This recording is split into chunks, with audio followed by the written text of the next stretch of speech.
No one forces you to be in a calorie deficit. And I think that's the really interesting thing, is because we're putting ourselves through this. We see people online that we strive to be, and we see all these lean girls with big booties and a tight waist and a beautiful back, and we assume that we should look like that.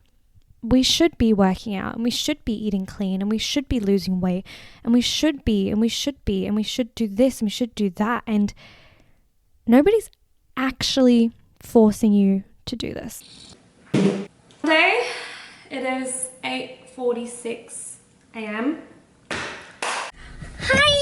I am off to sprints training. I don't want to go, and not because I don't enjoy it. I actually love sprints training. I am just really nervous.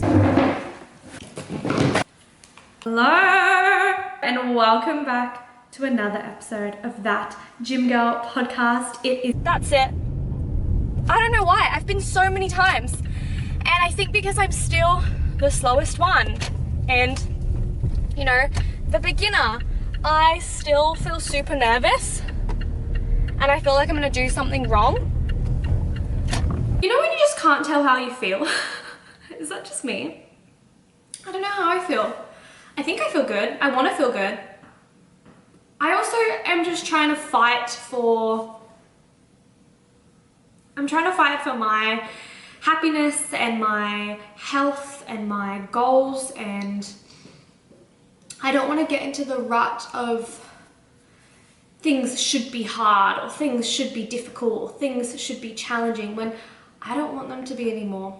And I don't know, for the longest time, I was this like head down, bum up, super productive girl, and everything felt difficult and hard and just a struggle. So when you gonna tell? But I'm not. I'm gonna be fine. Everything's gonna be fine. Oh, okay. I just pulled over for a car and then they turned the other way. I found out something really interesting the other day. Someone told me that they were giving their clients a medication to help them lose weight. And no, it's not Ozempic. And it made me realize that when I go onto social media and I look at these girls and I compare my body to theirs, I'm not looking at the full story. I don't know how they got to being this physique. And I don't know the pains and the struggles and the truths that are actually behind this physique. And I think that there is so much of us where we're comparing ourselves to these influencers and these people online, and we don't actually see the full picture. My hair looks dumb. My combs. I love your hair. When I'm with you. Funny thing, because I think I should talk about this more on social media, that people look at me and they see this confident human being who, you know, does stuff and tries out new things. I am shit scared. I literally, I don't even know why. There's no rational reason as to why I can't or shouldn't go to my sprints training this evening. There's actually no rational reason, but my mind is telling me don't go. It's gonna be, you know, people are gonna silently judge you. I always think that I have this subconscious belief that people think I'm annoying, which is, you know, I haven't even, I guess, voiced this before. And it's less about the medication. Each person has their own right to do what they want with their body, but it's more about the fact that you're getting so consumed and obsessed with somebody else who might not even be real, and who doesn't share your life and doesn't share your journey and doesn't share your trauma and struggles and doesn't have your schedule or work or university load or your kids or your partner or your shit, basically doesn't have your life. And we terrorize ourselves and we destroy ourselves and we harm our self-worth based off of these people that we see online and these highlights that we see online. And I don't think it's fair.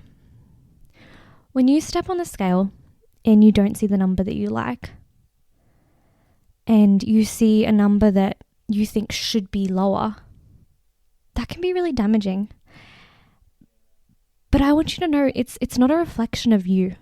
We're It's off not to a see the reflection gym, of you the as a wonderful gym called person. gym. And Gym. don't get me wrong, I'm not here to promote diabetes. I'm not here to promote obesity. I'm not here to promote that you should be overweight.